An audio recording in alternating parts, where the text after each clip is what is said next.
ದೀಪು ಗಣಪತಿಯವರೇ ನಮಸ್ಕಾರ. ಸರ್ ನಮಸ್ಕಾರ. ಎಷ್ಟು ವಯಸ್ಸು? ಸರ್ ಇವಾಗ 32. ಏನು ವಿದ್ಯಾಭ್ಯಾಸ ಮಾಡಿದಿರಿ? Sir BCom ಮುಗಿಸಿದ್ದೀನಿ. ಆಮೇಲೆ MCom ಬರದೆ ಕರೆಸ್ಪಾಂಡೆನ್ಸ್. ಈಗ ಬಿಟ್ಬಿಟ್ಟೆ ಅದು ಬೇಡ ಅಂತ ನಾವು ವೃತ್ತಿನೇ ಬೇರೆ ಮಾಡ್ಕೊಂಡಿದ್ವಿ ಈಗ. ಏನು ಮಾಡ್ತಾ ಇದ್ದೀರಿ ಈಗ ತಾವು?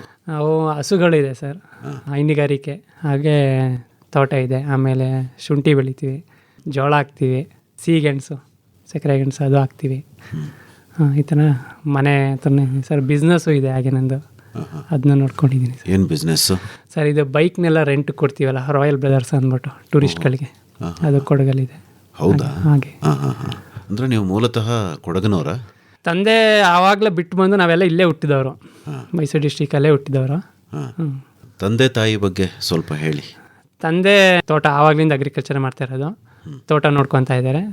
ತೆಂಗು ಹಾಕಿದ್ದಾರೆ ತೋಟದಲ್ಲಿ, ತೆಂಗು. ಆಮೇಲೆ ಮನೇಲಿ ತಾಯಿ ಹೌಸ್ ವೈಫ್ ಮನೇಲಿ ನೋಡ್ಕೊಂಡಿರ್ತಾರೆ. ಹಸು ಇದೆ, ಹಸುನು ಇದನ್ನ ನೋಡ್ಕೊಂಡಿದ್ದಾರೆ ಮನೇಲಿ. ಈಗ ನಿಮಗೆ ವ್ಯವಸಾಯದ ಬಗ್ಗೆ ಆಸಕ್ತಿ ಬರೋದಕ್ಕೆ ಏನು ಕಾರಣ? ಸರ್ ನಾನು ವರ್ಕ್ ಮಾಡ್ತಿದ್ದೆ ಬೆಂಗಳೂರಲ್ಲಿ ಒಂದು 2 years ಅಷ್ಟು ವರ್ಕ್ ಮಾಡಿದ್ದೀನಿ. ವಿದ್ಯಾಭ್ಯಾಸ ಮುಗಿಸಿ ಫಿಲಮ್ ಫೀಲ್ಡಲ್ಲಿ ವರ್ಕ್ ಮಾಡ್ತಿದ್ದೆ, ಪ್ರೊಡಕ್ಷನ್ ಮ್ಯಾನೇಜರಾಗಿ ವರ್ಕ್ ಮಾಡಿದ್ದೀನಿ. ಒಂದು 2 ಸೀರಿಯಲ್ ಎಲ್ಲ ಮಾಡಿದೆ. ಆಮೇಲೆ ನಮ್ಮ ಬ್ರದರ್ ಅಲ್ಲೊಬ್ರು ಇದ್ರು, ಕಸಿನ್ ಬ್ರದರ್, ಅವ್ರ ಜೊತೆ ಇದ್ದೆ. ಕೊರೋನಾ ಬಂದಾಗಲಿಂದ ಸ್ವಲ್ಪ ಯಾಕೋ ಅಷ್ಟು ಇದಾಗಲಿಲ್ಲ. ಊರಿಗೆ ಬಂದು ಬಿಸ್ನೆಸ್ ಸ್ಟಾರ್ಟ್ ಮಾಡಿದೆ. ಬಿಸ್ನೆಸ್ ಜೊತೆಗೆ ಮನೇಲಿ ಹಸುಗಳೆಲ್ಲ ಮಾಡ್ತಾಯಿದ್ರು ಅಪ್ಪಂಗೆ ಸ್ವಲ್ಪ ಏಜ್ ಆಯ್ತಾ ಹೋಯ್ತು. ಸರಿ ನಾನು ಮಾಡೋಣ ಅಂದ್ಬಿಟ್ಟು ಅದನ್ನೇ ಮುಂದುವರ್ಸ್ಕೊಂಡ್ಬಂದೆ. ಸ್ವಲ್ಪ ಲಾಭದಾಯಕ ಇದೆ, ಅದರಲ್ಲಿ ತೊಂದರೆ ಇಲ್ಲ. ಹಾಗಾಗಿ ಅದನ್ನೂ ಬಿಸ್ನೆಸ್ನ ನೋಡಿಕೊಂಡು ಹೋಗ್ತಾ ಇದ್ದೀನಿ. ಹೈನುಗಾರಿಕೆ ನಿಮ್ಮ ತಂದೆ ಮಾಡ್ತಾ ಇದ್ದದ್ದನ್ನು ತಾವು ಮುಂದುವರ್ಸ? ಹೌದೌದು ಅಲ್ವಾ? ಹೌದು. ನಿಮಗೆ ಚಿಕ್ಕ ವಯಸ್ಸಿನಿಂದಲೂ ಕೂಡ ವ್ಯವಸಾಯದಲ್ಲಿ ನಿಮ್ಮ ತಂದೆ ತಾಯಿಗೆ ಸಹಾಯ ಮಾಡಿದ್ವಿ ಸರ್. ಮಾಡಿದ್ವಿ, ನೋಡಿಕೊಂಡು ಅವರು ಏನಾದರೂ ಹೇಳೋದನ್ನ ಮಾಡ್ಕೊಂಡು ಅನುಭವ ಇದೆ ನಮಗೂ. ಹೌದಾ? ಅಂದರೆ ಚಿಕ್ಕ ವಯಸ್ಸಿಂದ ನೀವು ಹಸು ಸಾಕ್ತಾ ಇದ್ರಾ? ಸಾಕ್ತೀವಿ ಸರ್. ಹೆಚ್ಚು ಕಮ್ಮಿ 38 ವರ್ಷ ಆಗಿದೆ, ನಾವು ಅವತ್ತಿಂದನೂ ಸಾಕ್ತಾ ಇದೀವಿ ಸರ್. ಹೌದಾ? ಹಸು ಮೈ ತೊಳೆದಿದ್ದೀರಾ? ತೊಳೆದಿದ್ದೀವಿ ಸರ್. ಹಾಲು ಕರಿಯಕ್ಕೆ ಬರುತ್ತಾ? ಕರಿತೀವಿ ಸರ್, ಡೈಲಿ ಈಗಲೂ ಕರಿತೀವಿ ಸರ್. ಹೌದಾ? ಇವತ್ತು ಬೆಳಿಗ್ಗೆ ಹಾಲು ಕರೆದು ಡೈರಿಗೆ ಹಾಕಿ ಬಂದೀವಿ ಸರ್. ಮಿಷಿನ್ ಏನು ಇಟ್ಕೊಂಡಿಲ್ಲ? ಮಿಷಿನ್ ಏನು ಇಟ್ಟಿಲ್ಲ ಸರ್. ಈಗ ಮುಂದಕ್ಕೆ ತಗೋಬೇಕು ಅಂತಿದ್ದೀನಿ, ಯಾಕೆಂದರೆ ಜಾಸ್ತಿ ಮಾಡ್ತಾ ಇದ್ದೀನಿ ಇವಾಗ. ಕೊಟ್ಟಿಗೆ ಮಾಡ್ತಾ ಇದ್ದೀನಿ, ಇನ್ನೂ ಫಿನಿಶಿಂಗ್ ಆಗಿಲ್ಲ. ಒಂದು 100 ಅಡಿ ಉದ್ದ, ಒಂದು 25 ಅಡಿ ಅಗಲದಲ್ಲಿ ಕೊಟ್ಟಿಗೆ ನಿರ್ಮಾಣ ಮಾಡ್ತಾ ಇದ್ದೀನಿ. ಅದೆಲ್ಲ ಆದಮೇಲೆ ಸ್ವಲ್ಪ ಹಸು ಜಾಸ್ತಿ ಮಾಡೋಣ ಅಂತ. ಇವಾಗ ಒಂದು 60 ಲೀಟ್ರಿಂದ 70 ಲೀಟ್ರ್ ಹಾಕ್ತೀವಿ ಡೈಲಿ. ಅದಷ್ಟು ಕೈಯಲ್ಲೇ ಕರಿತೀವಿ ಸರ್. ಸಗಣಿ, ಗಂಜಲ ಇವೆಲ್ಲ ನಿಮಗೆ? ಗಂಜಲ ಬಂದ್ಬಿಟ್ಟು ಇದು ಮಾಡ್ತೀವಿ ಸರ್, ಬೆಲ್ಲ ಎಲ್ಲ ಹಾಕಿ ಅದನ್ನು ಅಡಿಕೆ ಗಿಡಕ್ಕೆ ಒಂದು 16 days ಇಟ್ಬಿಟ್ಟು ಅಡಿಕೆ ಗಿಡಕ್ಕೆ ಬಿಡ್ತೀವಿ ನಾವು. ಬಟ್ ಈಗ ಸ್ವಲ್ಪ ಕೆಲಸದ ಒತ್ತಡದಿಂದ ಈ ಸತಿ ಮಾಡಿಲ್ಲ ನಾವು. ಮಾಡ್ತೀವಿ ಸರ್ ಅದು. ಹೌದಾ? ಮಾಡ್ತೀವಿ. ಸಗಣಿ ಎಲ್ಲ ನಮ್ಮ ತೋಟಕ್ಕೆ, ಎಲ್ಲೂ ಸೇಲೆಲ್ಲ ಮಾಡಲ್ಲ ನಾನು, ಫುಲ್ಲು ತೋಟಕ್ಕೆ ಹಾಕ್ತೀವಿ ಸರ್. ಅಡಿಕೆ ತೆಂಗು ಇದೆ, ತೋಟಕ್ಕೆ ಹಾಕ ಸರ್. ಅಲ್ಲ, ಸಗಣಿ ಗಂಜಲದ ಒಡನಾಟ ನಿಮ್ಗೇನು ಬೇಸರ ಅಂತ ಅನ್ನಿಸ್ತಾ ಇಲ್ವಾ ಅಂತ? ಇಲ್ಲ ಸರ್, ಏನು ಅದರದ್ದೇನು ಬೇಸರ ಸರಿ. ಬೇಸರ ಅಂತ ಅಂದರೆ ಡೈಲಿ ಅದಕ್ಕೆ ಅಂತ ಇರ್ತಾರಲ್ಲ, ಅದಕ್ಕಾಗಿ ಬೇಸರ ಪಡ್ಕೊಳ್ತಾರೆ. ನಾವು ಬೆಳಿಗ್ಗೆ ಒಂದ್ಸಲ ತೆಗೆದು ನೀಟಾಗಿ ತೊಳೆದಿರ್ತೀವಿ. ಇನ್ನು ಮಧ್ಯಾಹ್ನ ಒಳಗಡೆನೆ ಕಟಾಕಿದ್ರೆ ಮಧ್ಯಾಹ್ನ ಒಂದು ಸ್ವಲ್ಪ ತೆಗಿತೀವಿ. ಒಳಗಡೆ ಕಟಾಕ್ತೆ, ತೋಟದ ಹೊರಗಡೆ ಕಟಾಕ್ತೀವಿ. ಅದು ಅಲ್ಲೇ ಸಗಣಿ ತೋಟಕ್ಕೆ ಆಗುತ್ತಲ್ಲ, ಏನು ತೊಂದರೆ ಇಲ್ಲ ಸರ್.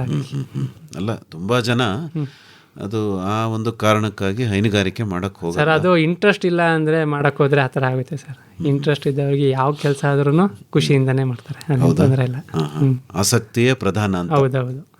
ನಮಗೆ ಬರ್ಬೇಕು, ಅದರಿಂದ ಏನಾದರೂ ಇದೆ ಮಾಡ್ಬೋದು ಮುಂದಕ್ಕೆ ಅಂತ ಬಂದರೆ ಏನು ಬೇಕಾದ್ರೂ ಮಾಡ್ಬೋದು, ತೊಂದರೆ ಇಲ್ಲ. ಒಂದಷ್ಟು ವರ್ಷ ಯಾಕೆ ಪೇಟೆಗೆ ಹೋದ್ರಿ?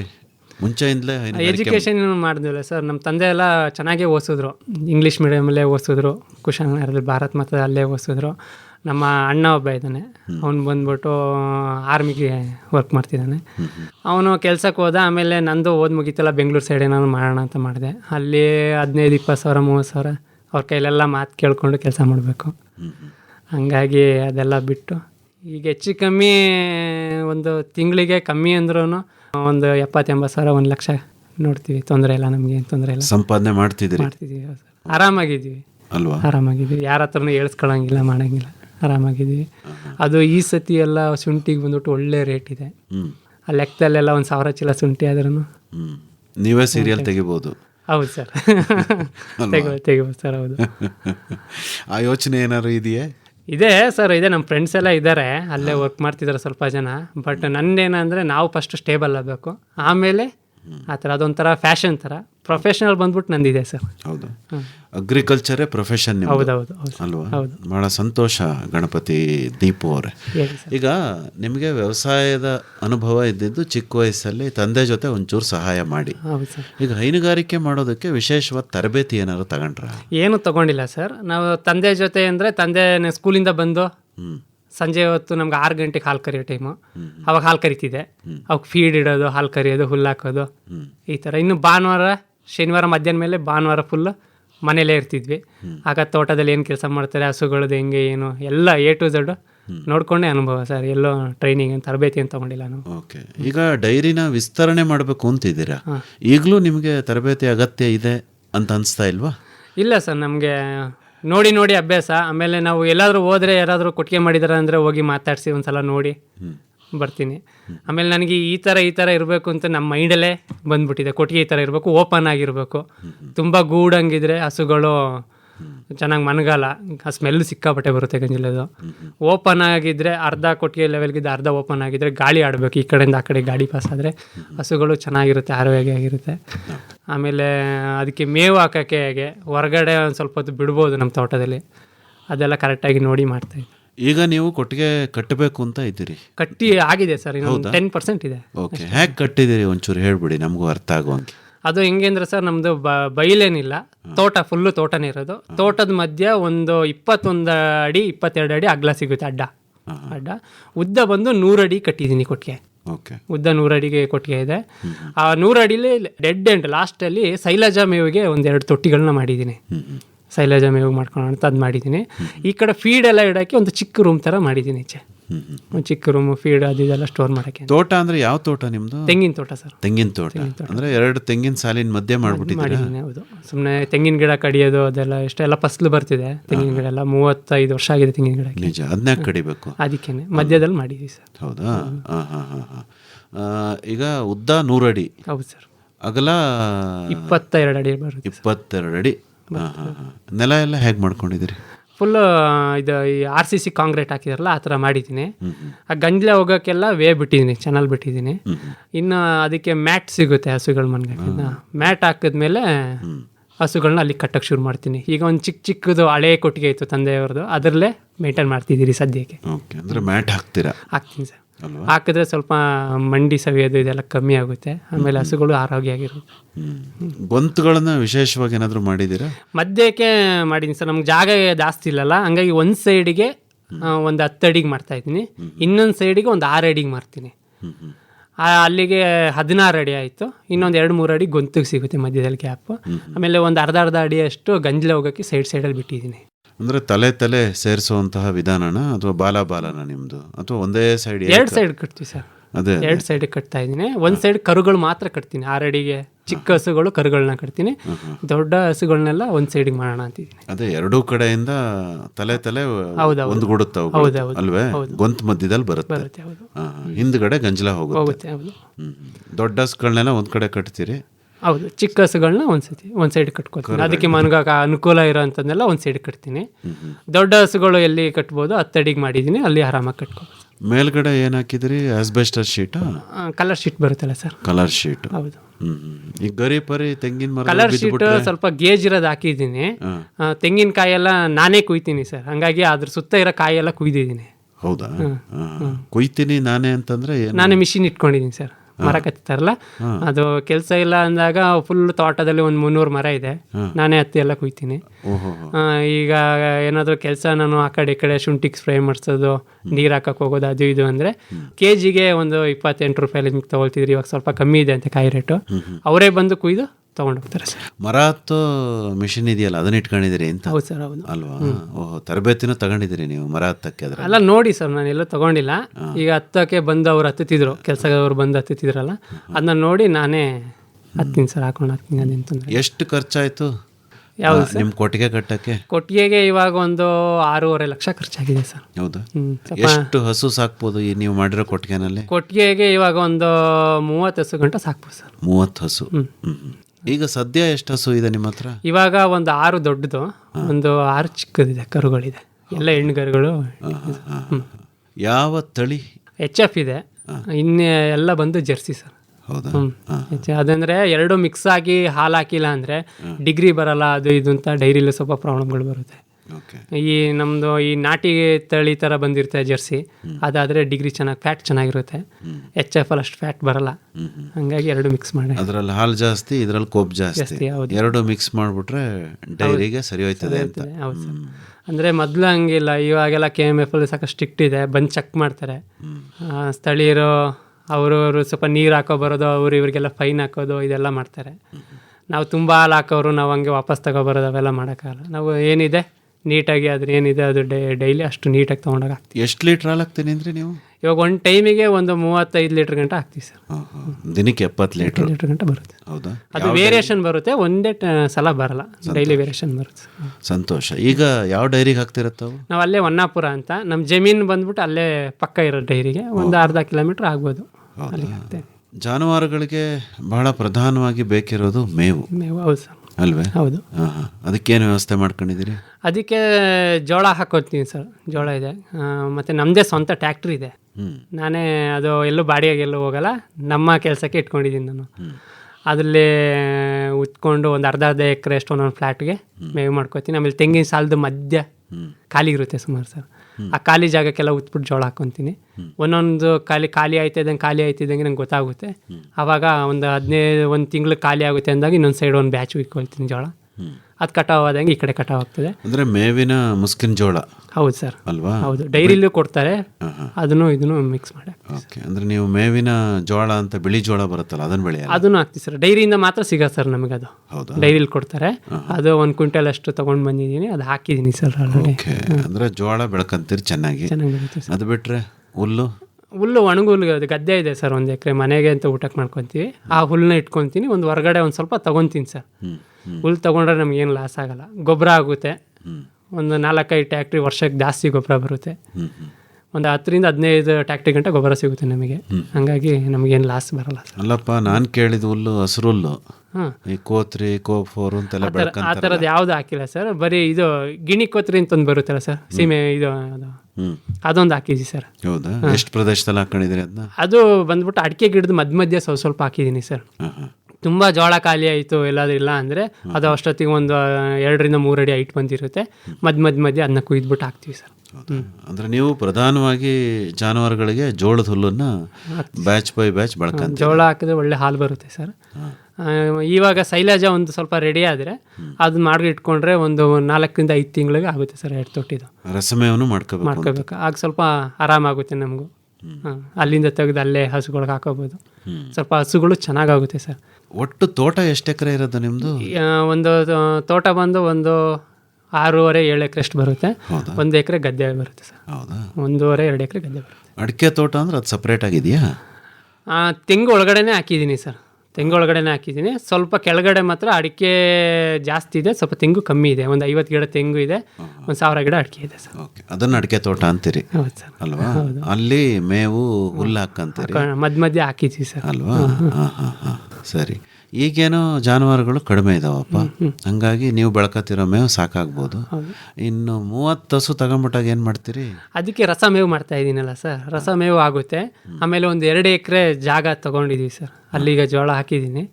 ಅದೆಲ್ಲ ರಸ ಮೇವಿಗೆ ಹಾಕಿದ್ರೆ ಅಲ್ಲೂ ಮೇವಿಗೆ ಮಾಡ್ಕೊತೀವಿ ಸರ್. ಆಮೇಲೆ ಜೋಳ ಮಾರ್ತೀನಿ, ಲೀಸ್ಗೆಲ್ಲ ಜಮೀನು ಹಾಕ್ಕೊಂಡು ವ್ಯವಸಾಯ ಮಾಡ್ತೀವಿ. ಅಲ್ಲೊಂದು 5-6 ಎಕರೆ ಜೋಳ ಬೆಳ್ಕೊತೀವಿ. ಅದ್ರದ್ದು ಸಿಪ್ಪೆ ಬರುತ್ತಲ್ಲ ಸರ್, ಅದನ್ನು ನೀಟಾಗಿ ಗುಡ್ಡೆ ಥರ ಹೊಟ್ಟು ಮಾಡ್ತೀವಿ. ಅದು ಒಂದು 2-3 ತಿಂಗಳಿಗೆ ಅದು ಆಗುತ್ತೆ ಸರ್. ಹಂಗಾಗಿ ಮೇವಿಗೆ ಏನು ತೊಂದರೆ ಇಲ್ಲ ಸರ್ ನಮಗೆ. ಹೌದಾ? ಆರಾಮಾಗಿ ಮೇವು ಮೇಂಟೈನ್ ಮಾಡ್ತೀವಿ. ಅಲ್ಲಪ್ಪ, ಇವು ಅಷ್ಟೇನೆ ಕೊಡ್ತೀರೋ ಅಥವಾ ತಿಂಡಿ ಅಂತ ಕೊಡ್ತಾರಲ್ಲ ದನಗಳಿಗೆ? ಫೀಡ್ಸ್ ಕೊಡ್ತೀವಿ ಸರ್. ಬೆಳಿಗ್ಗೆ ಹಾಲು ಕರಿಬೇಕಾದ್ರೆ ಒಂದು ಸ್ವಲ್ಪ ಕೊಡ್ತೀವಿ. ಏನೇನು ಕೊಡ್ತೀರಿ ಹೇಳ್ಬಿಡಿ. ಕಡಲೆಕಾಯಿ ಹಿಂಡಿ ಹಾಕ್ತೀವಿ ಸ್ವಲ್ಪ. ಆಮೇಲೆ ಫೀಡ್ಸ್ ಡೈರಿಯಿಂದ ಬರುತ್ತೆ ಫೀಡು, ಅದು ಬಂದ್ಬಿಟ್ಟು ಒಂದೊಂದು ಹಸುಗೆ ಈಗ ಒಳ್ಳೆ ಒಂದು 15 ಲೀಟ್ರೆಲ್ಲ ಹಾಲು ಬರೋಂಥದಕ್ಕೆ ಒಂದು 4-5 kg ಅದು ಕಡಲೆಕಾಯಿ ಹಿಂಡಿ ಹಾಕ್ಬಿಟ್ಟು ಕೊಡ್ತೀವಿ ಸರ್. ಆಮೇಲೆ ಈ ಮಿಲ್ಗೆ ನಮ್ಮದೇ ಭತ್ತ ತೊಗೊಂಡು ಮಿಲ್ ಮಾಡಿಸಿದಾಗ ತೌಡು ಸಿಗುತ್ತೆ, ಒಟ್ಟು ಪಾಲಿಶ್ ತೌಡು ಅದನ್ನೂ ಹಾಕ್ತೀವಿ ಸರ್. ಅದು 2 ಗಂಟೆ ಹಾಕ್ತೀವಿ. ಇಲ್ಲಾಂದರೆ ಕಡಲೆಕಾಯಿ ಹಿಂಡಿನೂ ಇದನ್ನು 2 ರೆಗ್ಯುಲರ್ ಆಗಿ ಹಾಕ್ತೀವಿ. ಚಕ್ಕೆ ಬೂಸ, ರವೆ ಬೂಸ, ಕಡಲೆ ಒಟ್ಟು, ಹತ್ತಿ ಕಾಳು ಅವೇನು ಹಾಕಲ್ಲ ಸರ್. ನಾವು ಇಷ್ಟೇ ಹಾಕೋದು, ತುಂಬ ಅದಕ್ಕಾಗಿ ಏನು ಎಕ್ಸ್ಪೆನ್ಸ್ ಮಾಡಲ್ಲ, ಇಷ್ಟೇ ಹಾಕೋದು ನಾವು. ಆಮೇಲೆ ಸ್ವಲ್ಪ ಕರುಗಳಿಗೆ ಚೆನ್ನಾಗಿ ಹಾಕ್ತೀವಿ. ಕರುಗಳು ಸ್ವಲ್ಪ ಹಾಲಲ್ಲಿ ಕಮ್ಮಿ ಸಿಕ್ಕಿದ್ರು ಈಗ ಒಂದು 10 ದಿನಕ್ಕೆ ಒಂದು 5ರಿಂದ ಒಂದು 8,000 ರೂಪಾಯಿ ಸಿಗುತ್ತೆ ನನಗೆ, ಎಲ್ಲ ಖರ್ಚು ಕಳೆದು. ಅದು ಕರುಗಳಿಗೆ ನಾವು ಫೀಡ್ಸ್ ಹಾಕಿಲ್ಲ ಅಂದರೆ ಒಂದು 10,000 ಗಂಟನೇ ನಂಗೆ ಸಿಗುತ್ತೆ ಇನ್ಕಮ್ಮು. ಬಟ್ ನಾನು ಕರುಗಳಿಗೆ ಸ್ವಲ್ಪ ಫೀಡ್ಗಳು ಹಾಕ್ತೀನಿ, ಯಾಕಂದರೆ 1-1.5 ವರ್ಷಕ್ಕೆ ಆ ಕರು ಹಸು ಆಗ್ಬೇಕು. ಅದಕ್ಕಾಗಿ ನೀವು ಕರುನ ಹಸು ಮಾಡಿಬಿಟ್ಟು ಹಸು ಇಟ್ಕೋತೀರಾ ಅಥವಾ ಮಾರ್ಬಿಡ್ತೀರಾ? ಅಂದರೆ ಒಂದು 3 ಹಸು 4 ಹಸು ಆಗೋ ಗಂಟ ಇಟ್ಕೊತೀವಿ ಸರ್. ಆಮೇಲೆ ಯಾರಾದರೂ ಬಂದು ಕೇಳಿದ್ರೆ ಮಾಡಿದ್ರೆ ಚೇಂಜ್ ಮಾಡ್ತೀವಿ ಸರ್. ಹೌದಾ? ಮಾರ್ತೀವಿ. ಅಂದ್ರೆ ತಾಯಿನೇ ಕೊಟ್ಬಿಡ್ತೀರಿ? ಹಾಂ ಮಾಡ್ತೀವಿ ಸರ್. ಅಂದರೆ ಈಗ ಇಲ್ಲಿ ಗಂಟೆ ಯಾವುದು ಕೊಟ್ಟಿಲ್ಲ ನಾನು, ಮಾರ್ತೀವಿ, ತೊಂದರೆ ಇಲ್ಲ. ಅಂತ ತುಂಬ ವಯಸ್ಸಾಗಿದೆಯಲ್ಲ, ಒಂದು ಏಜ್ ಇರೋ ಆಗಲೇ ಕೊಟ್ಬಿಟ್ಟು ಬೇರೆ ಚೇಂಜ್ ಮಾಡ್ತೀವಿ ಸರ್. ಬದಲಾಯಿಸ್ತಾ ಇರ್ತೀರಿ. ಈಗ ನೀವು ಹಸುಗಳನ್ನು ಹೋಗಿ ಖರೀದಿ ಮಾಡ್ಕೊಂಡು ಬಂದಿದ್ದೀರಾ? ಮಾಡಿದ್ದೀವಿ ಸರ್. ಹೌದಾ? ಒಂದು 2 HF ಹಸುಗಳು, ಒಳ್ಳೆ ಹಸುಗಳು, ಒಂದು 80,000 ಸಾವಿರ ಕೊಟ್ಟು ಖರೀದಿ ಮಾಡಿದೆ. ಅದರಲ್ಲಿ ತೊಗೊಬಂದು 1 ವರ್ಷ ಆದಂಗೆ ಸೇಲ್ ಮಾಡಿಬಿಟ್ಟೆ ಬೇರೆ ಸೈಡ್ಗೆ. ಇನ್ನೊಂದು ಇದೆ, ಅದ್ರದ್ದು ಮಗಳನ್ನ ಇಟ್ಕೊಂಡಿದ್ದೀನಿ. ಆ ಮಗಳೇ ಈಗ ಒಂದು 15 ಲೀಟ್ರ್ ಹಾಲು ಕೊಡ್ತಿದ್ದೆ ಒಂದು ಟೈಮಿಗೆ. ಈಗೇನೋ ಬರೀ ಹೆಣ್ಕರ ಹುಟ್ಟದೆ ವೀರ್ಯ ಬಂದವಂತಲ್ಲ, ಅದನ್ನೇ ಬಂದಿದೆ ಸರ್. ಸೆಮೆನ್ಸ್ ನಮಗೆ ಬಂದಿದೆ. ನಮ್ಮ ಸೈಡ್ ಯಾರು ಮಾಡ್ತಾ ಇಲ್ಲ, ನಮ್ಮಲ್ಲಿ ಲೋಕಲ್ಲೇ ಮಾಡ್ತಾ ಇರೋದು. HFಗೆ ಬಂದ್ಬಿಟ್ಟು ಯಾರು ಆ ಥರ ಮಾಡ್ತಾ ಇಲ್ಲ. ಬಟ್ ನನಗೇನೆ ಅಂದರೆ ಸ್ವಲ್ಪ ಮಿಕ್ಸ್ ಆದ್ರೂ ತೊಂದರೆ ಇಲ್ಲ, ನಮಗೆ ಫ್ಯಾಟ್ ಎಲ್ಲ ಸಿಗುತ್ತೆ ಹಾಲಲ್ಲಿ ಅಂದ್ಬಿಟ್ಟು ಅದನ್ನೇ ಮಾಡಿಸ್ತಾ ಇದ್ದೀನಿ ಸರ್, ಏನು ತೊಂದರೆ ಇಲ್ಲ. ಹೌದಾ? ಅಂದರೆ ನಿಮಗೇನು ಯಾವಾಗಲೂ ಹೆಣ್ಕರನೇ ಹಾಕ್ಬೇಕು ಅನ್ನೋದೇನಿಲ್ವಾ? ನಮ್ಗೆ ಇಲ್ಲಿ ಗಂಟೆ ಹಾಕಿದ್ದು ಹೆಣ್ಕರಿಗೆ ಸರ್. ಲಾಸ್ಟ್ ಟೈಮ್ ಹಾಕಿದ್ದು ಮಾತ್ರ ಒಂದು 2 ಗಂಟೆ ಕರು ಇದೆ. ಅಲ್ಲಿ ಗಂಟೆ ಎಲ್ಲ ಹೆಣ್ಕರನೇ ಹಾಕಿದೆ ಸರ್. ಸರಿ. ನಮ್ಮ ಕಂಪನಿ, ಇದು ನಮ್ಮ ಕಂಪನಿ. ಆತ್ಮೀಯ ಕೇಳುಗರೆ, ರೈತ ಉತ್ಪಾದಕ ಕಂಪನಿಗಳನ್ನ ಉತ್ತಮ ತಾಂತ್ರಿಕತೆಗಳ ಮೂಲಕ ಕಟ್ಟಬೇಕೆ? ಕಂಪನಿಗಳ ಆಡಳಿತ ನಿರ್ವಹಣೆ ಮಾಡುವುದನ್ನು ಕಲಿಯಬೇಕೆ? ಕೃಷಿ ಉತ್ಪನ್ನಗಳ ಮಾರಾಟಕ್ಕೆ ನಿಮ್ಮದೇ ಜಾಲ ರೂಪಿಸಿಕೊಳ್ಳಬೇಕೆ? ಕೃಷಿಕರದೇ ಕಂಪನಿಗಳನ್ನು ಲಾಭದಾಯಕವಾಗಿ ಮುನ್ನಡೆಸುವ ಕಲೆಯನ್ನು ಕರಗತ ಮಾಡಿಕೊಳ್ಳಬೇಕೆ? ಮತ್ತೇಕೆ ತಡ, ಆಲಿಸಿ. ಪ್ರತಿ ಗುರುವಾರ ಸಂಜೆ 6:50 ಕೃಷಿ ರಂಗ ಕಿಸಾನ್ ವಾಣಿಯಲ್ಲಿ ಬಿತ್ತರವಾಗುವ ಬಾನುಲಿ ಸರಣಿ ನಮ್ ಕಂಪನಿ, ನಮ್ ಕಂಪನಿ, ನಮ್ ಕಂಪನಿ. ನಮ್ಮ ಹೊಲ ನಮ್ಮ ಬೆಳೆ, ಪೂರ್ಣ ಲಾಭದ ನ್ಯಾಯ, ಸಮಬಾಳು ಸಮಪಾಲು ಎಂಬುದೇ ಕಂಪನಿಯ ಧ್ಯೇಯ. ಈ ಕಾರ್ಯಕ್ರಮ ಸರಣಿ ಮೈಸೂರು ಆಕಾಶವಾಣಿಯ ಯೂಟ್ಯೂಬ್ ಚಾನೆಲ್ ಅಲ್ಲೂ ಲಭ್ಯ. ಕೇಳಿ. ನಮ್ ಕಂಪನಿ, ನಮ್ ಕಂಪನಿ, ನಮ್ ಕಂಪನಿ. ಬನ್ನಿರಿ ರೈತರೇ ಒಗ್ಗಟ್ಟಾಗಿ ಕಂಪನಿ ಕಟ್ಟೋಣ, ಕೃಷಿಯು ಕೂಡ ಉದ್ಯಮ ಎಂಬುದ ಸಾಧಿಸಿ ತೋರೋಣ. ಕೇಳಿ ನಮ್ ಕಂಪನಿ. ಕಟ್ಟಿ ನಿಮ್ಮದೇ ಕಂಪನಿ, ರೈತ ಉತ್ಪಾದಕರ ಕಂಪನಿ. ಈಗ ಹಸುಗಳ ಆಯ್ಕೆ ಹೇಳಿ. ಅದು ಕೂಡ ಮುಖ್ಯವಾದ ವಿಚಾರ ಡೈರಿನಲ್ಲಿ ಅಲ್ವಾ? ನಿಮ್ಮ ಅನುಭವದಲ್ಲಿ ಹೇಳ್ರಪ್ಪ, ಒಳ್ಳೆ ಹಾಲು ಕೊಡೋ ಹಸು ಹೆಂಗಿರುತ್ತೆ ನೋಡಕ್ಕೆ?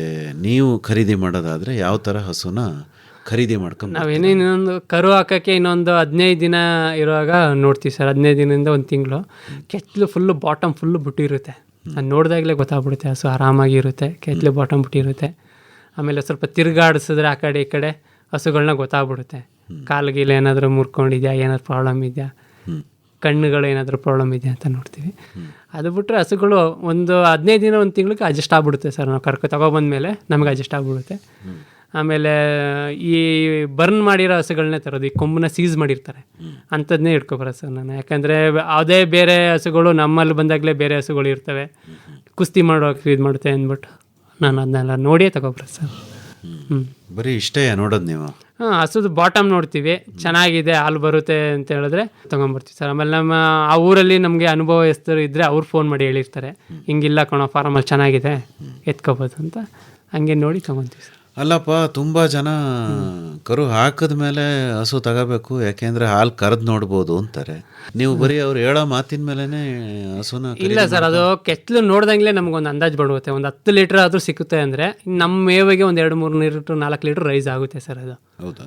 ನಾವು ತೊಗೊಂಬಂದು 1 ತಿಂಗಳಿಗೆ ಅದನ್ನ ರೆಡಿ ಮಾಡಿಬಿಡ್ತೀವಿ. ಅವರೇನು ಫೀಡು ಅದೇನು ಆಗ್ತಾ ಇರಲ್ಲ. ಅವರು ಗಬ್ಬಾಗಿದೆ ಹಸು ಅಂತ ಒಂದಿಷ್ಟು ಹುಲ್ಲು ಹಾಕ್ಬಿಟ್ಟು ಸುಮ್ಮನೆ ಕಟ್ಕೊಂಡಿರ್ತಾರೆ ಆರಾಮಾಗಿ. ನಾವೊಂದು ತೊಗೊಂಬಂದು ರೆಡಿ ಮಾಡಿಬಿಡ್ತೀವಿ ಸರ್. ಕರು ಹಾಕೋದ್ರೊಳಗಡೆ ರೆಡಿ ಮಾಡ್ಕೊತೀವಿ. ಯಾವುದೇ ಹಸುನ ಕೊಟ್ಟರು ದೀಪು ಗಣಪತಿ ಅವರು 15 ಲೀಟ್ರು ಹಾಲು ಕೊಡೋ ಹಂಗೆ ಮಾಡ್ಬಿಡ್ತಾರೆ ಹಸುನ. ತುಂಬ ಅಂದರೆ HF ತಳಿಗಳಲ್ಲಿ ಮಾಡ್ಕೋಬೋದು ಸರ್. ಈ ಮಾಮೂಲಿ ಹಾಲು ಬ್ಲಾಕ್ ಅಂತ ಬರುತ್ತೆ, ಅದರಲ್ಲಿ ಒಂದೊಂದು ಕೊಡುತ್ತೆ. ಒಂದೊಂದು ತುಂಬ ಚಿಕ್ಕ ತಳಿಗಳಿರುತ್ತೆ, ಒಂದು 5ರಿಂದ 6 ಲೀಟ್ರ್ ಹೈಯೆಸ್ಟ್. ಅಂಥವನ್ನೆಲ್ಲ ಅವು ಇಟ್ಕೊಂಡಿದ್ವಿ ಸರ್. ನಮ್ಮ ಮನೇಲೇ ಇದೆ, ನಮ್ಮ ಮನೆಯಲ್ಲೇ ಹುಟ್ಟಿರೋ ಇದೆ. ಒಂದು 8 ಲೀಟ್ರ್ ಗಂಟ ಬರುತ್ತೆ. ಅದು ಇಟ್ಕೊಂಡಿದ್ವಿ. ಅದು ಯಾಕಂದರೆ ಈ ಹಾಲುಗಳ ಜೊತೆ ಅದು ಮಿಕ್ಸ್ ಆದರೆ ನಮ್ಗೆ ಅನುಕೂಲ. ಯಾಕಂದರೆ ಇನ್ನು ಮುಂದೆ ಬರೋದೆಲ್ಲ ತಗೊಬರೋದೆಲ್ಲ HFA ತಗೊಬರೋಣ ಅಂತಿದ್ದೀವಿ ನಾವು. ಹಾಗೆ ಇದಕ್ಕೂ ಅದಕ್ಕೂ ಅಡ್ಜಸ್ಟ್ ಆಯ್ತದೆ. ಡೈರಿಗೆ ಸಮಸ್ಯೆ ಆಗ್ಬಿಡುತ್ತಲ್ವ ಮತ್ತೆ? ಹೌದು ಸರ್, ಹೌದು. ನಾವು ಏನೇ ಹೇಳಿದ್ರು ಅವ್ರೇನು ನೋಡಿರಲ್ಲ ಬಂದು. ಬೇರೆ ಜನ ಒಂದು 50 ಜನ ಹಾಲು ಹಾಕುವಾಗ ಅವ್ರದ್ದು ಮಾತ್ರ ಹಾಕ್ಸ್ಕೊತೀರಾ, ನಮ್ದು ಹಾಕ್ಸ್ಕೊಳಲ್ಲ ಅಂತಿದ್ದೆಲ್ಲ ಬರುತ್ತೆ. ಸೊ ಹಂಗಾಗಿ ನಾವು ಅವ್ರು ಏನೇ ಆದರೂ ಫ್ಯಾಕ್ಟ್ ಬರಬೇಕು, ಡಿಗ್ರಿನೂ ಬರಬೇಕು, ಆ ಥರ ಮೇಂಟೈನ್ ಮಾಡ್ತೀವಿ. ಹೌದು. ಈಗ ದೀಪು ಗಣಪತಿ ಅವರೇ, ಹಸು ಸಾಕಾಣಿಕೆಯಲ್ಲಿ ಮುಂದಿನ ಪ್ರಧಾನವಾದ ವಿಚಾರ ಅಂದರೆ ಅವುಗಳಿಗೆ ಬರುವಂತಹ ರೋಗಗಳು ಹೇಳಿ ಸರ್, ಮತ್ತು ಹಸುಗಳ ಸಮಸ್ಯೆಗಳು ಅಲ್ವೇ? ಅದೇ ಮುಖ್ಯ. ಅದನ್ನೆಲ್ಲ ಹೇಗೆ ತಿಳ್ಕೊಂಡಿದ್ದೀರಿ ನೀವು ಸರ್? ಅದು ಹೇಗೆ ಅಂದರೆ, ಈಗ ನಮಗೆ ಬಂದ್ಬಿಟ್ಟು ಫಸ್ಟು ಕೊಟ್ಟಿಗೆ ಸ್ವಲ್ಪ ಗಲೀಜಿದ್ದು, ಹಾಲನ್ನ ಫುಲ್ ಕರಿದೆ ಸ್ವಲ್ಪ ಎಲ್ಲ ಬಿಟ್ಟರೆ ಕೆತ್ತಲು ಬಾವು ಅಂತ ಬರುತ್ತೆ. ಕೆತ್ತಲುಗಳು ಗಟ್ಟಿ ಆಗೋದು, ಹಾಲು ಕಲರ್ ಚೇಂಜ್ ಆಗೋದು, ಹಂಗೆಲ್ಲ ಆಯಿತು. ಕೆತ್ತಲು ಬಾವು ಆಯಿತು, ಆಗುತ್ತೆ ಸರ್. ನಾವು ಎಷ್ಟೇ ಕ್ಲೀನಾಗಿ ನೋಡಿದ್ರು ಮಧ್ಯೆ ಒಂದೊಂದು ಸಮಸ್ಯೆ ಬರುತ್ತೆ. ಹಂಗೆ ಬಂದರೆ ನಮ್ಮ ಸರ್ ಇದ್ದಾರೆ, ಚಾಮರಾಜು ಸರ್ ಅಂತ ಡಾಕ್ಟರ್. ಅವರು ಏನಂದರೆ ಅರ್ಧಕ್ಕರ್ಧ ನನಗೆ ಹೇಳ್ಕೊಟ್ಬಿಟ್ಟಿದ್ದಾರೆ ಇಲ್ಲಿ ಗಂಟ. ನಾನೇ ಹಸುಗಳಿಗೆ ಇಂಜೆಕ್ಷನ್ ಎಲ್ಲ ನಾನೇ ಮಾಡ್ಕೊಳ್ತೀನಿ. ತುಂಬ ಶಿವಿಯರ್ಗೆ ಹೋಯ್ತು ಅಂದರೆ ಸರ್ಗೆ ಫೋನ್ ಮಾಡ್ತೀನಿ, ಬಂದು ನೋಡಿ ನಮ್ಗೆ ಅನುಕೂಲ ಆಗಿ ಮಾಡಿಕೊಡ್ತಾರೆ. ಇಲ್ಲ ಅಂದರೆ ಇಂಜೆಕ್ಷನ್ ಎಲ್ಲ ನಾನೇ ತಂದು ಹಾಕ್ತೀನಿ. ಈಗ ಕೆತ್ತಲು ಬಾವು ತುಂಬ ಇದಾಯಿತು ಅಂದರೆ ಮಾರ್ಬೋಫ್ಲಾಕ್ಸಿನ್ ಅಂತ ಬರುತ್ತೆ, ಇಂಜೆಕ್ಷನ್ ನಾನೇ ತೊಗೊಂಡು ಬಂದು ಮಾಡ್ಕೊಳ್ತೀನಿ. ಸ್ವಲ್ಪ ಏನಾದರೂ ಇದಾಗಿದ್ದರೆ ಚೆಕ್ ಬಿ ಅಂತ ಬರುತ್ತೆ, ಸ್ವಲ್ಪ ರೇಟ್ ಕಮ್ಮಿ. ಮಾರ್ಬೋಫ್ಲಾಕ್ಸಿನ್ ಬಂದು 900 ರೂಪೀಸ್ ಇರ್ಬೋದು. ಇದೆಲ್ಲ ಆದರೆ 1-250 ಸಿಗುತ್ತೆ, ಇದು ಮಾಡ್ಕೊಳ್ತೀನಿ. ಒಂದೇನೇ ಸಮಸ್ಯೆ ನಿಮಗೆ? ಆಮೇಲೆ ಬರುತ್ತೆ ಸರ್, ವಿಸ್ಪರಿಕ್ ಅಂತ ಸ್ಪ್ರೇ ಬರುತ್ತೆ. ಕೆತ್ತಲು ಫುಲ್ ಹಾರ್ಡ್ ಆಗಿದ್ದಾಗ ಹೊಡೆದ್ರೆ ಕೆತ್ತಲು ಫುಲ್ಲು ನೀರಾಗುತ್ತೆ. ಅದಾದಮೇಲೆ ಜ್ವರ ಬರುತ್ತೆ ಹಸುಗಳಿಗೆ. ಜ್ವರ ಬಂದಾಗ ಮೆಲೆಕ್ಸಿಕಮ್ ಅಂತ ಇಂಜೆಕ್ಷನ್ ಬರುತ್ತೆ, ಅದು ಮಾಡ್ಕೊಳ್ತೀನಿ. ಆಮೇಲೆ ಸ್ವಲ್ಪ ಬೇದಿ ಈ ಥರ ಎಲ್ಲ ಬರುತ್ತೆ. ಹುಲ್ಲುಗಳು ಚೇಂಜ್ ಆದಾಗ ಹೊಸ ಚಿಗುರು ಹುಲ್ಲನ್ನ ಹಾಕ್ಬಿಡೋದು, ಇಲ್ಲ ಸಣ್ಣ ಜೋಳ ಕಡ್ಡಿಯಲ್ಲಿ ಒಂದು ಸಣ್ಣ ಹುಳಗಳು ಬಂದಿರುತ್ತೆ, ಅದು ಹಾಕಿದಾಗ ಬೇದಿ ಸ್ಟಾರ್ಟ್ ಆಗ್ಬಿಡುತ್ತೆ ಹಸುಗಳಿಗೆ. ಆಗ ಎಂಡ್ರೋಫ್ಲಾಕ್ಸಿನ್ ಅಂತ ಬರುತ್ತೆ, ಅದೆಲ್ಲ ತಂದು ಹಾಕ್ಕೊಂತೀನಿ ಸರ್. ಪರವಾಗಿಲ್ಲ. ಎಷ್ಟೊಂದು ಔಷಧ ಹೆಸರು ಹೇಳ್ತೀರಿ ಅಲ್ವೇ ನೀವು? ಎಲ್ಲ ನಮ್ಮ ಡಾಕ್ಟರ್ ಇದೆ. ಅವರು ಏನಂದರೆ ನಾನೇ ಬಂದು ಮಾಡಬೇಕು ಅಂತ ಏನು ಮಾಡಲ್ಲ, ದೀಪು ಇಂದ ತಂದು ಹಾಕ್ಬಿಡಪ್ಪ ಅಂತ ಹೇಳ್ತಾರೆ. ನಾನು ಸ್ವಲ್ಪ ಹೊರಗಡೆ ಇದ್ದೀನಿ ಮಾಡ್ಕೊಪ್ಪ ಅಂತ. ಅದಾಗಲಿಲ್ಲ, ಒಂದು 4-5 ದಿನ ನಮ್ಮ ಕೈ ಕಂಟ್ರೋಲ್ಗೆ ಬರಲಿಲ್ಲ ಅಂದರೆ ಅವಾಗ ಬಂದು ಟ್ರೀಟ್ಮೆಂಟ್ ಮಾಡ್ತಾರೆ ಸರ್, ಏನು ತೊಂದರೆ ಇಲ್ಲ. ಅಂದರೆ ಒಂದಷ್ಟು ಲಕ್ಷಣಗಳು, ಒಂದಷ್ಟು ಕಾಯಿಲೆಗಳು ಇಂಥವನ್ನ ನಾವೇ ನೋಡ್ಕೊ, ಹಂಗಿದ್ರೆ ಮಾತ್ರ ಸರ್ ಹಸುಗಳು. ಇಲ್ಲ ಅಂದರೆ ಹಸುಗಳು ಬರಲ್ಲ ಸರ್. ಎಷ್ಟೋ ಜನದ ಹಸುಗಳು ಸತ್ತೋಗಿದೆ, ಬರಲ್ಲ. ಅದು ಅವ್ರು ನೋಡೋಕ್ಕಾಗಲ್ಲ, ಡಾಕ್ಟ್ರ್ ಆನ್ ಟೈಮಿಗಿರಲ್ಲ, ಅವರೇನೋ ಬೇರೆ ಸಮಸ್ಯೆ ಮೇಲೆ ಇರ್ತಾರೆ. ಅದು ಅಂಥವೆಲ್ಲ ಕಷ್ಟ ಸರ್. ಈಗ ಬಂದು ಒಂದ್ಸತಿ ಟ್ರೀಟ್ಮೆಂಟ್ ಮಾಡ್ತಾರೆ, ನಮ್ಮಂಥವ್ರು 10 ಮನೆಗಳಿರ್ತಾರೆ ಅವ್ರಿಗೆ ಟ್ರೀಟ್ಮೆಂಟ್ ಮಾಡೋಕ್ಕೆ, ಅವ್ರಿಗೆ ವಾಪಸ್ ಬರೋಕ್ಕಾಗಲ್ಲ. ಆಗ ನನಗೆ ಹೇಳ್ಬಿಟ್ಟು ಹೋಗ್ತಾರೆ, ಇಂಥ ತಂದು ಹಾಕೋಬಿಡಪ್ಪ, ಇಂಜೆಕ್ಷನ್ ಮಾಡ್ಕೊಬಿಡು, ಇಂಥದ್ದು ಮಾಡ್ಬಿಡು ಅಂತ. ಅದನ್ನ ನಾನು ಮಾಡ್ಕೋತೀನಿ, ಎರಡು ದಿನಕ್ಕೆ ಹುಷಾರಾಗುತ್ತೆ ಸರ್. ಹೌದಾ? ಅಂದರೆ ಇದನ್ನೆಲ್ಲ ನೀವು ವೈದ್ಯರ ನಿರ್ವಹಣೆಯಲ್ಲೇ ಕಲ್ತಿದ್ದೀರಿ, ಹಾಗಾಗಿ ಮಾಡ್ಕೊತೀರಿ ಸಣ್ಣ ಪುಟ್ಟ. ಈಗ ಕಾಯಿಲೆಗಳ ಬಗ್ಗೆ ತಿಳ್ಕೊಂಡಿದ್ದೀರಿ. ಆಹಾರದಲ್ಲಿ ಈಗ ಇನ್ನೇನಾದರೂ ಬದಲಾವಣೆ ಮಾಡ್ಕೋಬೋದಾ, ಅಥವಾ ಇವಾಗ ಮಾಮೂಲಿ ನಾನು ಕಡ್ಡಿಗಳೇ ಕೊಡ್ತೀರ ಸರ್, ಮೇವುಗಳು. ಇನ್ನು ರಸ ಮೇವು ಮಾಡೋಣ ಅಂತಿದ್ದೀನಿ. ಅದು ಮಾಡಿದ್ರೆ ತುಂಬ ಅನುಕೂಲ ಇದೆ. ಯಾಕಂದರೆ ನಾವು ಸಾಕಿರೋರ ಹತ್ರ ಎಲ್ಲ ಮಾತಾಡಿದಾಗ ಒಂದು 6 ತಿಂಗಳು ಈ ಮಳೆಗಾಲದಲ್ಲೆಲ್ಲ ಕುಯ್ಕೊಬಂದು ಹಾಕೋದೆಲ್ಲ ಕಷ್ಟ. ಹುಲ್ಲು ಮಳೆ ತುಂಬ ಹಿಡಿಯುತ್ತೆ. ಆ ಟೈಮಲ್ಲಿ ಈ ಕೊಟ್ಟಿಗೆ ಒಳಗಡೆನೇ ರಸ ಮೇವು ಮಾಡ್ಕೊಂಡಿದ್ದೀನಿ, ಅಲ್ಲಿಂದ ನಾನು ತೆಗೆದು ಅಲ್ಲೇ ಹಾಕೋಬೋದಲ್ಲ ಅಂದ್ಬಿಟ್ಟು ರಸ ಮೇವು ಮಾಡ್ಕೊಳ್ಳೋಣ ಅಂದ್ಬಿಟ್ಟು ಮಾಡ್ತೇವೆ. ಅದು ಗೊತ್ತಿದೆಯಾ ಯಾವ ರೀತಿ ಮಾಡ್ಕೋಬೇಕು ಅಂತ? ಹಾಂ ಸರ್, ಅದು ಸಣ್ಣದಾಗಿ ಪುಡಿ ಟ್ಯಾಕ್ಟ್ರಲ್ಲಿ ಚಾಪ್ ಕಟ್ಟರ್ ಬರುತ್ತೆ, ಹೊಡ್ಕೊತೀವಿ ನೀಟಾಗಿ. ಇಟ್ಕೊಂಡಿದ್ರೆ ಚಾಪ್ ಕಟ್ರು? ಇಲ್ಲ ಸರ್, ತೊಗೊಬೇಕು. ಈಗ ಒಬ್ಬರು ಪರಿಚಯವ್ರ ಹತ್ರ ಇದೆ, ಅವರು ಒಂದು ಈಗ ಸದ್ಯಕ್ಕೆ ತೊಂದರೆ ಇಲ್ಲ ಅಂತ ಹೇಳಿದ್ದಾರೆ. ಅದು ಬಂದು ಗುಜರಾತಲ್ಲಿ ಸಿಗುತ್ತೆ ಅಂತ ಸರ್, ಅಲ್ಲಿಂದ ಇಂಪೋರ್ಟ್ ಮಾಡ್ಕೋಬೇಕು. ಓಕೆ. ಅಲ್ಲ, ಹೇಗೆ ಮಾಡೋದು ರಸಮೇವನ್ನ ತಿಳ್ಕೊಂಡಿದ್ದೀರಾ? ಹಾಂ, ಮಾಡಿದ್ದೀವಿ ಸರ್. ಅದು ಬೆಲ್ಲದ ನೀರನ್ನ ಮಿಕ್ಸ್ ಮಾಡಿಕೊಂಡು ಅದಕ್ಕೊಂದು ಪೌಡರ್ ಬರುತ್ತೆ, ಮಿಕ್ಸ್ಚರ್ ಪೌಡರ್ ಅಂತ, ಎರಡನ್ನೂ ಮಿಕ್ಸ್ ಮಾಡಿಕೊಂಡು ಸಣ್ಣಕ್ಕೆ ಹಾಕೊಂಡು ಆಯ್ತು, ಸ್ಪ್ರೇ ಥರ ಮಾಡ್ಕೊಂಡ್ರೆ ಆಯಿತು. ಒಂದು ಸ್ವಲ್ಪ ಹೊಡೆದ್ಬಿಟ್ಟು ಅದಕ್ಕೆ ಅದನ್ನ ಎರಡನ್ನೂ ಮಿಕ್ಸ್ ಮಾಡಿ ಉಯ್ಕೊಂಡು ಅದ್ರ ಮೇಲೆ ಮತ್ತೆ ಹೊಡ್ಕೊಂಡು ಮತ್ತೆ ಒಂದು ಸಣ್ಣ ಏರ್ ಕ್ಯಾಕ್ ಗಾಳಿ ಹೋಗ್ದಂಗೆ ಮುಚ್ಚಿಡ್ಬೇಕು ಸರ್. ಹಂಗೆ ಮುಚ್ಚಿಟ್ರೆ 6 ತಿಂಗಳಿಂದ ವರ್ಷ ಗಂಟನೂ ಇಡ್ಬೋದು ಅದನ್ನ. ಗಾಳಿ ಹೋದರೆ ಹಾಳಾಗ್ಬಿಡುತ್ತೆ. 1-2 ತಿಂಗಳಿಂದನೂ ಸ್ಟಾರ್ಟ್ ಮಾಡ್ಬೋದು ಹಾಕೋಕ್ಕೆ, 1 ತಿಂಗಳೂ ಹಾಕೋಬೋದು. ಮೇವಿಲ್ಲ ಅಂದರೆ 1 ತಿಂಗಳಿಂದನೇ ಸ್ಟಾರ್ಟ್ ಮಾಡ್ಕೊಂಡು ಹೋಗ್ಬೋದು. ಹಾಗೆ ಒಂದು 3 ತಿಂಗಳಿಗೆ ಮೇವಾಗಂಗೆ 2 ತೊಟ್ಟಿ ಮಾಡ್ಕೊಂಡಿದ್ದೀನಿ ಸರ್. ಭತ್ತದ ಒಣಹುಲ್ಲು ಬಿಟ್ಟರೆ ಬೇರೆ ಒಣಹುಲ್ಲು, ರಾಗಿ ಕಡ್ಡಿ ಅಂಥವನ್ನೆಲ್ಲ ಏನು ಕೊಡಲ್ವಾ ರಾಗಿ ಕಡ್ಡಿ ಎಲ್ಲ ಜಾಸ್ತಿ ರೇಟ್ ಹೇಳ್ತಾರೆ ಸರ್, ಒಂದಕ್ಕೆ 100 ರೂಪಾಯಿ ಹಿಂಗೆಲ್ಲ ಹೇಳ್ತಾರೆ. ಈ ಹಸುಗಳು ಈ ಸಗಣಿಲೆಲ್ಲ ಸ್ವಲ್ಪ ಬ್ಲಡ್ ಥರ ಹಾಕೋದು, ಹಂಗೆ ಹಿಂಗೆ ಹೀಟ್ ಥರ ಎಲ್ಲ ಬಂದರೆ ಒಂದು 50 ಕಟ್ಟಿ ಹಿಂಗೆಲ್ಲ ತಂದು ಇಟ್ಕೊಂಡು ಹಾಕ್ತೀವಿ ಸರ್. ಹೌದಾ? ಎಲ್ಲ ಲೀಸ್ ಮಾಡ್ಕೊತೀನಿ ಅಂತಿರಲ್ಲ, ಜೋಳ ಬೆಳೆಯೋ ಬದಲು ಹೊಸಿ ರಾಗಿನೂ ಬೆಳ್ಕೋಬೋದಲ್ವೇ? ರಾಗಿ ಬೆಳಿಬೋದು ಸರ್, ರಾಗಿಗೆ ಕುಯ್ಯೋಕ್ಕೆ ಮಾಡೋಕ್ಕೆ ಜನಗಳಿಗೆ ಭಾರಿ ಹಿಂಸೆ, ಜನಗಳು ಸಿಗಲ್ಲ. ಅದು ನಾವು ಅದರಲ್ಲಿ ಏನು ಬೆಳೆದಿರ್ತೀವಿ ಅದು ಅಲ್ಲಿಗೆ ಸರಿಯಾಗಿರುತ್ತೆ ಸರ್, ನಮಗೇನು ಇನ್ಕಮ್ ಅಂತ ಬರಲ್ಲ. ಹಾಗಾಗಿ ಅಷ್ಟು ತಲೆ ಕೆಡಿಸ್ಕೊಳ್ಳಲ್ಲ ರಾಗಿಗಳಿಗೆ. ಈ ಹಸುಗಳಿಗೆ ಬೆಲೆ ಹೇಗೆ ಕಟ್ತೀರಿ ದೀಪು? ಅದು ಈಗ ಒಂದು ಲೀಟ್ರಿಗೆ 5,000-6,000 ರೂಪಾಯಿ ಇತ್ತು ಮೊದಲು. ಏನು ಧಾರಣೆ? ಹಾಂ, ಹಸುಗಳಿಗೆ 1 ಲೀಟ್ರಿಗೆ ಇಷ್ಟು ಪ್ರೈಸ್ ಅಂತ. 6,000 ರೂಪಾಯಿ ಅಂದರೆ 10 ಲೀಟ್ರ್ ಕೊಡೋದಾದ್ರೆ 60,000 ರೂಪಾಯಿ ಅಂತ ಇತ್ತು. ಹಾಗೆ ಗೊತ್ತಾಗುತ್ತಲ್ಲ ಸರ್, ಕಳೆದ ಸತಿ ಎಷ್ಟು ಹಾಲು ಕರೆದಿದ್ದಾರೆ, ಹೇಗೆ ಹಾಕ್ತಿದ್ದಾನೆ, ನಂಗೆ ಗೊತ್ತಿರಲಿ ಅಂತಲ್ಲಿ ಮಾತ್ರ ಇಟ್ಕೊಬರೋದು. ಎಲ್ಲೂ ಗೊತ್ತಿಲ್ಲದಲ್ಲಿ ಇವ್ರ ಮಾತೆಲ್ಲ ಕಟ್ಕೊಂಡು ಹೋಗೋ ಹಸುಗಳನ್ನ ಇಟ್ಕೊಬರಲ್ಲ ನಾನು. ಈಗ ಫಸ್ಟ್ ಎಲ್ಲ ಹಾಲಿಗೆ ರೇಟ್ ಕಮ್ಮಿ ಇತ್ತು, ಆಗ 4,000 5,000 ಹಂಗಿತ್ತು. ಈಗ 6,000-7,000 ರೂಪಾಯಿ ಮಾಡಿದ್ದಾರೆ ಅಲ್ಲಿ. ಹಾಗೆ ಈ ಸೈಟ್ನ ಚದರಡಿ ಲೆಕ್ಕದಲ್ಲಿ ಹೌದೌದು ಸರ್, ಹೌದು. ಅದು ಒಂದು 2,000 ಆ ಕಡೆ ಈ ಕಡೆ ಹೆಚ್ಚು ಕಮ್ಮಿ ಆಗುತ್ತೆ, ನಮ್ಗೆ ಖುಷಿ ಆದರೆ ಇಟ್ಕೊಂಡು ಬರ್ತೀವಿ. ಅಂದರೆ ಹಸು ಆರೋಗ್ಯವಾಗಿದೆಯಾ, ಕಣ್ಣು ಬ್ರೈಟ್ ಆಗಿದೆಯಾ, ಚರ್ಮ ಹೊಳಪಾಗಿದೆಯಾ, ಅವ್ಯಾವುದು ಮುಖ್ಯ ಆಗಲ್ವೇ? ಅದಂದ್ರೆ ಸರ್ ನೋಡ್ದಂಗೆ ಗೊತ್ತಾಗ್ಬಿಡುತ್ತೆ. ಹಸು ಚೆನ್ನಾಗಿ ಮೇಯಿಸಿ ಒಳ್ಳೆ ಶೈನಿಂಗ್ ಹೊಡಿತಾ ಇರುತ್ತೆ ಹಸುನ ನೋಡಿದ್ರೆ. ಚೆನ್ನಾಗಿ ಸಾಕಿರ್ತಾರೆ, ಮಾರೋರಾದ್ರೂ ಚಂದ ಸಾಕಿರ್ತಾರೆ, ತಂದು ಒಂದು ವಾರ ಅವ್ರ ಕೈಯಲ್ಲೇ ಸಾಕಿ ಅದನ್ನ ತೊಳೆದು ಮಾಡಿ ಚೆನ್ನಾಗಿಟ್ಟಿರ್ತಾರೆ ಸರ್. ದೀಪು ಅವರೇ, ನಿಮ್ಮ ಅನುಭವ ಹೇಳಿ. ಸಿಕ್ಕಾಪಟ್ಟೆ 20-25 ಲೀಟ್ರ್ ಹಾಲು ಕೊಡೋ ಹಸುಗಳನ್ನು ಸಾಕೋಕ್ಕಿಂತ ಒಂದು 8-10 ಲೀಟ್ರ್ ಕೊಡೋ ಹಸುಗಳನ್ನು ಸಾಕೋದು ಬಹಳ ಒಳ್ಳೆಯದು ಅಂತ ಕೆಲವ್ರ ಅಭಿಪ್ರಾಯ ಇದೆ. ಈ ತಮ್ಮ ಅಭಿಪ್ರಾಯ ಏನು?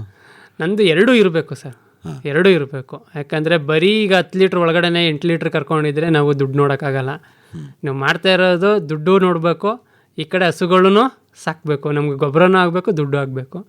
HF ಹಸುಗಳಾದರೆ ಒಂದು 3 ಹಸುಗಳು ಸಾಕೊಂಡು 45 ಲೀಟ್ರ್ ಹಾಲು ಬರುತ್ತೆ. ಇದು 45 ಲೀಟ್ರ್ ಹಾಲು ಇದ್ರಲ್ಲಿ ಕರಿಬೇಕು ಅಂದರೆ ಒಂದು 5-6 ಹಸು ಸಾಕಬೇಕು. ಒಂದು 4-5 ಲೀಟ್ರ್ ಕೊಡೋದಾದರೆ ಅಷ್ಟು ಸಾಕಬೇಕಾಗುತ್ತೆ. ಅದು ಸಾಕೊಂಡ್ರೆ ಸಗಣಿ ಜಾಸ್ತಿ ಸಿಗುತ್ತೆ, ಇದು ಸಾಕೊಂಡ್ರೆ ಹಾಲು ಜಾಸ್ತಿ ಸಿಗುತ್ತೆ. ಹಾಗಾಗಿ 2 ಮಿಕ್ಸ್ ಮಾಡಿ ಸಾಕ್ತಾ ಇದ್ದೀನಿ ಸರ್. ನನ್ನ ಅನುಭವ ಪ್ರಕಾರ ಆ ಥರ ಇದೆ ಸರ್. 2 ಇರಬೇಕು. ಹೌದು ಸರ್, ಯಾಕಂದರೆ ಅದಕ್ಕೆ ಸ್ವಲ್ಪ ಕಾಯಿಲೆಗಳು ಕಮ್ಮಿ ಬರುತ್ತೆ ಸರ್. HFಗೆ ಸ್ವಲ್ಪ ಬೇಗ ಕಾಯಿಲೆಗಳು ಬರೋದು, ಅದು ಕಾಯಿಲೆ ಬಂದರೂ ತಡೆಯುತ್ತೆ, ಕಾಯಿಲೆ ಬಂದರೆ ಸ್ವಲ್ಪ ಟ್ರೀಟ್ಮೆಂಟ್ ಜಾಸ್ತಿ ಕೊಡಬೇಕಾಗುತ್ತೆ. ಈಗ ನೀವು ಬಹಳ ಸಂತೋಷವಾಗಿ ಆರಂಭದಲ್ಲೇ ಒಂದು ಮಾತು ಹೇಳ್ಬಿಟ್ರಿ, ಚೆನ್ನಾಗಿ ನಾನು ಸಂಪಾದನೆ ಮಾಡ್ತಿದ್ದೀನಿ ಅಂತ. ಹೌದು ಸರ್. ಆದರೆ ಹೈನುಗಾರಿಕೆ ಮಾಡೋ ಯಾವ ರೈತರನ್ನ ನೀವು ಮಾತಾಡಿಸಿದ್ರು ಅವರು ಸ್ವಾಮಿ ಹಸು ಸಾಕೋದು ಆದಾಯ ಇಲ್ಲ ಅಂತಾರೆ. ಇಲ್ಲ ಸರ್, ಅದು ಹೇಗೆ ಅಂತ ಹೇಳ್ತೀನಿ. ಈಗ ಒಂದು ಮನೇಲಿ 1-2 ಹಸು ಕಟ್ಕೊಂಡಿರ್ತಾರೆ ಅವರು. ಅವ್ರೇನು ಮಾಡ್ತಾರೆ ಅಂದರೆ ಒಂದಿಷ್ಟಾಗಲ ಜೋಳ ಕಡ್ಡಿ ಉಯ್ದಿರ್ತಾರೆ, ಅದು ಅಷ್ಟನ್ನು ತಂದು ಹಾಕ್ತಾರೆ. ಅವಾಗ ಒಂದು 6 ಲೀಟ್ರ್ ಹಾಲು ಕೊಡ್ತಾ ಇರುತ್ತೆ ಹಸು. ನೆಕ್ಸ್ಟ್ ಹಾಕಬೇಕು ಅಂದರೆ ಅವನು ಯೋಚನೆ ಮಾಡಿರಲ್ಲ, ಅದ್ರ ಬಗ್ಗೆ ಹುಲ್ ಬಗ್ಗೆ ಯೋಚನೆ ಮಾಡಿರಲ್ಲ. ರೋಡ್ ಸೈಡೆಲ್ಲ ಆದರೂ ತೊಗೊಂಡೋಗಿ ಕಟ್ಟಾಕ್ತಾರೆ. ಆವಾಗ 2-3 ಲೀಟ್ರಿಗೆ ಬರುತ್ತೆ ಹಾಲು. ಆವಾಗ ಒಬ್ಬರು ಅದ್ರ ಹತ್ರನೇ ಕೂತಿರ್ತಾರೆ. ಇವಾಗ ನಮ್ಮ ಕಡೆ ಎಲ್ಲ ಸಂಬಳ ಜಾಸ್ತಿ, 600 ರೂಪಾಯಿ ಮಾಡಿದ್ದಾರೆ ಒಬ್ರಿಗೆ ಸಂಬಳನ. ಒಂದು ಗಂಡಾಳಿಗೆ 600 ರೂಪಾಯಿ ಮಾಡಿದ್ದಾರೆ. ಅವ್ನು ಕೂಲಿಗೆ ಹೋದ್ರೆ ಇದಕ್ಕಿಂತ ಜಾಸ್ತಿ ದುಡಿಬೋದಲ್ಲ ಅಂತ ಅವ್ನ ಮೈಂಡ್ ಸೆಟ್ ಬರುತ್ತೆ. ಹಾಗಾಗಿ ನಂಗೆ ಹಸು ಲಾಸು. ಆಮೇಲೆ ಫೀಡ್ ಸತ ಒಂದು ಸ್ವಲ್ಪನೂ ಹಾಕಲ್ಲ ಅವರು. ಫುಲ್ ಎಲ್ಲ ಮೂಳೆ ಬಿಡೋಗಂಟ ಹಸುನ ಸಾಕ್ಬಿಟ್ಟು ಯಾರಿಗಾದರೂ ಕಮ್ಮಿ ರೇಟಿಗೆ ಮಾರ್ತಾರೆ. ನನಗೆ ಲಾಸ್ ಆಗೋಯ್ತಪ್ಪ ಅಂತ ಹೇಳ್ತಾರೆ. ಆಯಿತು, ಇನ್ನೊಂದು ಸ್ವಲ್ಪ ಜನ ಇಂಟ್ರೆಸ್ಟಿಂದ ಸಾಕ್ತಾರೆ. ಒಂದು 2 ಹಸು 4 ಹಸು ಒಂದು ತಿಂಗಳು ಸಾಕ್ತಾರೆ. 2ನೇ ತಿಂಗಳಿಗೆ ಸ್ವಲ್ಪ ಮೇವಿಗೆ ಸಮಸ್ಯೆ ಆಯ್ತದೆ, ಅವನ್ನೆಲ್ಲೂ ಯೋಚನೆ ಮಾಡಿರಲ್ಲ. ಈ ತಿಂಗಳಿಗೆ ಮೇವು ಆಯ್ತದೆ ಅಂದರೆ ಇನ್ನೊಂದು ತಿಂಗಳಿಗೆ ನಾವು ರೆಡಿ ಮಾಡಿ ಇಟ್ಟಿರ್ಬೇಕು. ಮೇವಿಗೆ ಹುಲ್ಲು ಇಟ್ಕೊಂಡಿರಲ್ಲ, ಮೇವಿಗೂ ಯೋಚನೆ ಮಾಡಿರಲ್ಲ. ಆವಾಗ ಹಾಲು ಡೌನ್ ಹಾಕೊಂಡು ಬರುತ್ತೆ. ಹಸುಗಳನ್ನ ಸರಿ ಮೇಂಟೈನ್ ಮಾಡಲ್ಲ, ಕರೆಕ್ಟ್ ಟೈಮಿಗೆ ಕ್ರಾಸ್ಗಳು ತೊಗೊಳ್ಳಲ್ಲ ಅವು ಹಸುಗಳು. ಆಮೇಲೆ ಅದು ಅರ್ಧದಲ್ಲಿ ಕ್ರಾಸು ನಿಲ್ಲಲ್ಲ. ಅದು ಹಸುಗಳು ಮೇಂಟೈನ್ ಚೆನ್ನಾಗಿಲ್ಲ ಅಂದರೆ ಕ್ರಾಸು ನಿಲ್ಲಲ್ಲ. ಮುಂದಕ್ಕೆ ಒಂದು ವರ್ಷ 1.5 ವರ್ಷಕ್ಕೆ ಕರು ಹಾಕುವಂಥ ಕರುಗಳು ಸಿಗಲ್ಲ ಅವ್ರಿಗೆ. 2 ವರ್ಷ 3 ವರ್ಷ ಇದರಲ್ಲೇ ತಳ್ಳಿರ್ತಾರೆ. ಈ 2 ಲೀಟ್ರ್ 1 ಲೀಟ್ರ್ ಹಾಲು ಕರ್ಕೊಂಡೇ ತಳ್ಕೊಂಡು ಹೋಗಿರ್ತಾರೆ ಅವರು. ಹಾಗಾಗಿ ಸ್ವಲ್ಪ ಜನ ಲಾಸ್ ಆಗಿದ್ದಾರೆ ಸರ್, ನಮ್ಮ ಕಣ್ಣು ಮುಂದೆನೇ ಲಾಸ್ ಆಗಿದ್ದಾರೆ ಸುಮಾರು ಜನ. ನಮಗೆ ಏನು ತೊಂದರೆ ಸರ್, 38 ವರ್ಷದಿಂದ ಆಗ್ತಾಯಿದ್ವಿ. 38 ವರ್ಷದಿಂದ ನಮಗೆ ಲಾಸ್ ಅಂತೇನು ಬಂದಿಲ್ಲ ಸರ್. ದೀಪು ಗಣಪತಿ ಅವರೇ, ನಾನು ರೈತರನ್ನ ಮಾತಾಡಿಸಿದಾಗ ಅವ್ರು ಹೇಳೋದು ಉತ್ಪಾದನಾ ವೆಚ್ಚ ಜಾಸ್ತಿ ಅಂತ. ಅಂದರೆ ಈಗ 1 ಲೀಟ್ರ್ ಹಾಲಿಗೆ ನಾವು ಮಾಡ್ತಾ ಇರುವಂತಹ ಖರ್ಚು, ನಮಗೆ ಸಿಗ್ತಾ ಇರುವಂತಹ ದುಡ್ಡು ಹೆಚ್ಚು ಕಡಿಮೆ ಒಂದೇ ಆಗುತ್ತೆ. ಎಲ್ಲೋ 1-2 ರೂಪಾಯಿ ಆದಾಯ ಸಿಗ್ಬೋದು. ಹಾಗಾಗಿ ಹಸು ಸಾಕಾಣಿಕೆ ಆದಾಯ ಇಲ್ಲ ಅಂತ. ಇಲ್ಲ ಸರ್, ಇದೆ. ಈಗ ನಾನು ಹೇಳ್ತೀನಿ, ಒಂದು ಹಸು ಸಾಕೊಂಡು ಅವನು 4 ಲೀಟ್ರ್ ಹಾಲು ಹಾಕ್ತಾನೆ ಅಂದರೆ ಅವನಿಗೆ ಕಮ್ಮಿನೇ ಆದಾಯ, ಕಮ್ಮಿನೇ ಆಗುತ್ತೆ. ಒಂದು ಚೀಲ ಫೀಡ್ ಬಂದ್ಬಿಟ್ಟು 1,300 ರೂಪಾಯಿ ಆಗಿದೆ, ಅವ್ನಿಗೆ ಆದಾಯ ಕಮ್ಮಿನೇ ಆಗೋದು. ಇವಾಗ ನಾವು ಬಂದ್ಬಿಟ್ಟು ಸರ್, ನನ್ನದೇ ಎಕ್ಸಾಂಪಲ್ ಕೊಡ್ತೀನಿ. ಒಂದು 70 ಲೀಟ್ರ್ ಹಾಲು ಹಾಕ್ತಾಯಿದ್ವಿ, ಒಂದು 10 ದಿನಕ್ಕೆ ಒಂದು 700 ಲೀಟ್ರ್ ಹಾಲು ಹಾಕುತ್ತೆ. 7 ಲೀಟ್ರ್ ಹಾಲು ಹಾಕಿದ್ರೆ 10 ದಿನಕ್ಕೆ ಒಂದು 18,000 20 ಸಾವಿರ ರೂಪಾಯಿ ನಂಗೆ ಬರುತ್ತೆ. ನಾನು 10 ಚೀಲ ಫೀಡ್ ತೊಗೊಳ್ತೀನಿ ಸರ್. 10 ದಿನಕ್ಕೆ 10 ಚೀಲ, ಡೈಲಿ ಒಂದು ಚೀಲ ಹಾಕ್ತೀನಿ. 11,000 ಚಿಲ್ಲರೆ 12,000 ಚಿಲ್ಲರೆ ಫೀಡ್ಗೆ ಹೋಗುತ್ತೆ ಸರ್. ಇನ್ನೊಂದು 8,000 ನನಗೆ ಉಳಿಯುತ್ತೆ. ಅದು ಫುಲ್ ನನಗೆ ಲಾಭನೇ ಸರ್. ಅಲ್ಲಪ್ಪ, ಈಗ ನೀವು ಮೇವು ಬೆಳೆಯೋದು ಮತ್ತೊಂದು ಅದನ್ನೆಲ್ಲ ಏನು ಖರ್ಚಿಗೆ ಹಿಡಿಯಲ್ವೇ? ಖರ್ಚಿಗೆ ಅದಕ್ಕೆ ಬಂದ್ಬಿಟ್ಟು ಸಗಣಿ ಇರುತ್ತೆ ಸರ್ ನಮಗೆ. ಸಗಣಿ ಒಂದು ಟ್ಯಾಕ್ಟ್ರಿ 4,000 ರೂಪಾಯಿ ಸಗಣಿ. ಸಗಣಿ ನಮಗೆ ಒಂದು 15-20 ಟ್ಯಾಕ್ಟ್ರಿ 25 ಟ್ಯಾಕ್ಟ್ರಿ ಬರುತ್ತೆ ಸರ್ ವರ್ಷಕ್ಕೆ. ಅದು ನನಗೆ ಫುಲ್ ಏನು ನಾವು ಮೇವು ಹಾಕಿರ್ತೀವಿ, ಮೇವದ ಖರ್ಚೆಲ್ಲ ಸಗಣಿ ದುಡ್ಡಲ್ಲೇ ಬಂದಿರುತ್ತೆ ಸರ್ ನನಗೆ. ಸಗಣಿ ದುಡ್ಡು ಬಂದಿರುತ್ತೆ. ಆಮೇಲೆ ವರ್ಷಕ್ಕೆ ಒಂದು ಹೆಣ್ಣು ಕರು ಹಾಕ್ತೀವಿ ಅಂದರೆ ಅದು ಫುಲ್ಲಿ ಲಾಭ. ಅದು ಒಳ್ಳೆ HF ಕರು ಹಾಕ್ತೇವೆ ಅಂದರೆ ಕರುಗಳನ್ನೇ 30,000-40,000 ಸಾವಿರಕ್ಕೆ ಇಟ್ಕೊಂಡು ಹೋಗ್ತಾರೆ. ಒಂದು ವರ್ಷ ಎಲ್ಲ ಸಾಕ್ಬಿಟ್ರೆ, ಒಂದು 6 ತಿಂಗಳು ಸಾಕೋದು ಸಾಕು ಇಟ್ಕೊಂಡಿರ್ತಾರೆ. ಅದು ಫುಲ್ಲು ಲಾಭನೇ ನಮಗೆ. ಹಾಗಾಗಿ ನನಗೆ ಅದೇನು ಲಾಸ್ ಅಂತ ಕಂಡು ಬರ್ತಾ ಇಲ್ಲ ಸರ್. ಗಂಟ ಮಾಡಿದ್ರಲ್ಲಿ ನಂಗೆ ಲಾಸ್ ಅಂತ ಬಂದಿಲ್ಲ ಸರ್. ನಿರ್ವಹಣೆ ಹೇಗೆ ಮಾಡ್ತೀರಿ ಹಸುಗಳದ್ದು? ಅಂದರೆ ಮೈ ತೊಳೆಯೋದು ಹೇಗೆ? ಮತ್ತು ಮೈ ತೊಳೆಯೋದಂದರೆ ಕರೆಂಟ್ ಬರುತ್ತೆ ಸರ್. ಕರೆಂಟ್ ಬರೋ ಗಂಟ ಹೊರಗಡೆ ಕಟ್ ಹಾಕಿರ್ತೀನಿ. ಕರೆಂಟ್ ಬಂದಮೇಲೆ ಪೈಪ್ ಇದೆ, ಪೈಪಲ್ಲಿ ನೀರು ಬಿಟ್ಕೊಂಡು ತೊಳಿತೀವಿ ಸರ್. ಚೆನ್ನಾಗಿ ತೊಳಿತೀವಿ. ಮಳೆ ಇದ್ದಾಗ ತೊಳೆಯಲ್ಲ, ಮಳೆ ಇಲ್ದಿರಾಗ ಡೈಲಿ ತೊಳಿತೀವಿ ಸರ್. ಹೌದಾ? ತೊಳಿತೀವಿ.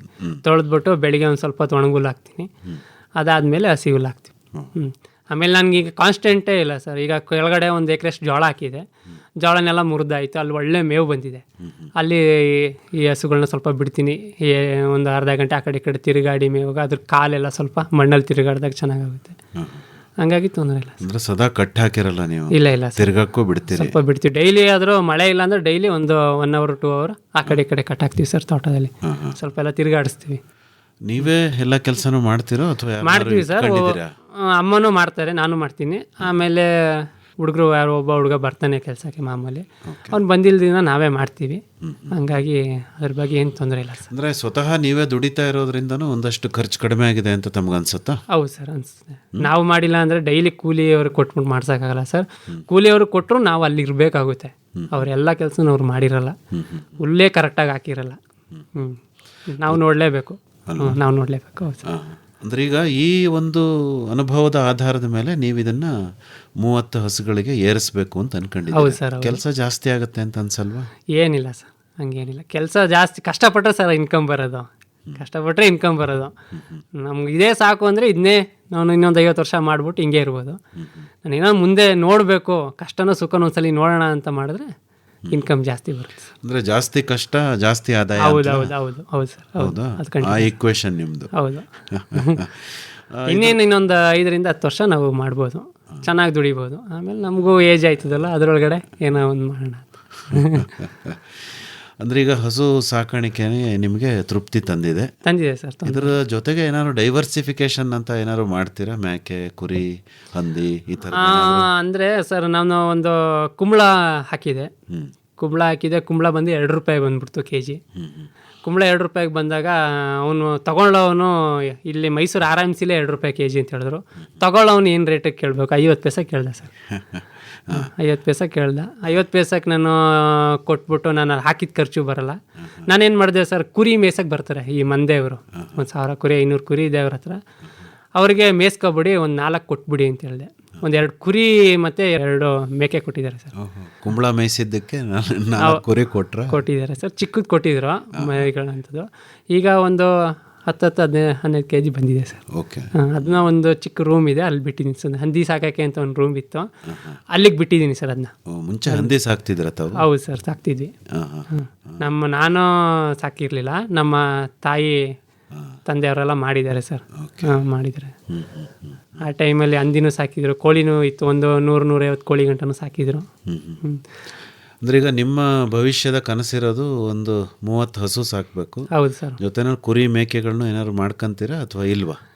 ಮೇಕೆಗಳ ಮೇಲೆ ಅಷ್ಟು ಆಸಕ್ತಿ ಇಲ್ಲ ಸರ್. ಬಟ್ ಬಿಟ್ಟಿದ್ವಿ, ಏನೋ ಚೆನ್ನಾಗಾಯ್ತು ಅಂದರೆ ನೋಡೋಣ ಅಂತ ಬಿಟ್ಕೊಂಡಿದ್ದೀನಿ. ನಮ್ಮ ಇದಕ್ಕೆ ಹೆಂಗೆ ಒಗ್ಗುತ್ತಾ ಅದು ಮೇವುಗಳು, ಹೇಗೆ ಹಸು ಥರನೇ ಮೇಯುತ್ತಾ ಅಲ್ಲ ಡೈಲಿ. ಅದಕ್ಕೆ ಈ ಮೇಕೆಗೆಲ್ಲ ಬಂದ್ಬಿಟ್ಟು ಡೈಲಿ ಸೊಪ್ಪಾಗಬೇಕು, ಥರಗಳದ್ದು ಸೊಪ್ಪೇ ಆಗಬೇಕು. ಅವು ಬಿಟ್ಟು ಮೇಯ್ದ್ರೇ ಚೆನ್ನಾಗಾಗೋದು. ಕಟಾಕಿ ಮೇಯ್ದ್ರೆ ಅಷ್ಟು ಚೆನ್ನಾಗಾಗಲ್ಲ. ಅದಕ್ಕೆ ಬಿಟ್ಟಿದ್ದೀನಿ ಸರ್, ನೋಡೋಣ. ಸಂತೋಷವಾಗಿದ್ದೀರಾ ದೀಪು ಗಣಪತಿ ಅವರೇ? ಆರಾಮಾಗಿದ್ದೀನಿ ಸರ್, ಯಾವ ತೊಂದರೆ ಏನಿಲ್ಲ. ಖುಷಿಯಾಗಿದ್ದೀರಿ? ಬೆಳಗ್ಗೆಯಿಂದ ಸಂಜೆ ಗಂಟ ಮನೆ ಹತ್ರ ಕೆಲಸ ಮಾಡ್ತೀನಿ ಸರ್. ಸಂಜೆ ಹೊತ್ತಿಗೆ ಬಿಸ್ನೆಸ್ಗೆ ಬರ್ತೀನಿ. ಆನ್ಲೈನ್ ಬುಕ್ಕಿಂಗ್ ಇರುತ್ತೆ ನನಗೆ. ಆನ್ಲೈನಲ್ಲಿ ನೋಡ್ಕೊತೀನಿ. ಬುಕ್ ಆಗಿ ಟೈಮಲ್ಲಿ ಒಂದು 5 ನಿಮಿಷ ಹೋಗ್ಬಿಟ್ಟು ಗಾಡಿಗಳೆಲ್ಲ ಕೊಟ್ಬಿಟ್ಟು ಬರ್ತೀನಿ. ಡ್ರಾಪಿಂಗ್ ಟೈಮ್ ಎಷ್ಟು ಟೈಮ್ ಅಂತ ಗೊತ್ತಾಗುತ್ತೆ, ಎಷ್ಟು ಗಂಟೆಗೆ ಡ್ರಾಪ್ ಆಗುತ್ತೆ ಗಾಡಿಗಳು ಅಂತ. ಅಷ್ಟು ಗಂಟೆಗೆ ಹೋಗಿ ಇಸ್ಕೊತೀನಿ ಸರ್. ಮದುವೆ ಆಗಿದ್ದೀರಾ? ಇಲ್ಲ ಸರ್, ಆಗಿಲ್ಲ. ಹಾಂ ಆಗಿಲ್ಲ ಸರ್. ಹಾಂ ಹಾಂ ಹಾಂ. ಮದುವೆ ಆಗಬೇಕು ಅನ್ನೋ ಉದ್ದೇಶ ಇಲ್ವೇ? ಇದೆ ಸರ್, ನೋಡ್ತಾ ಇದ್ದಾರೆ.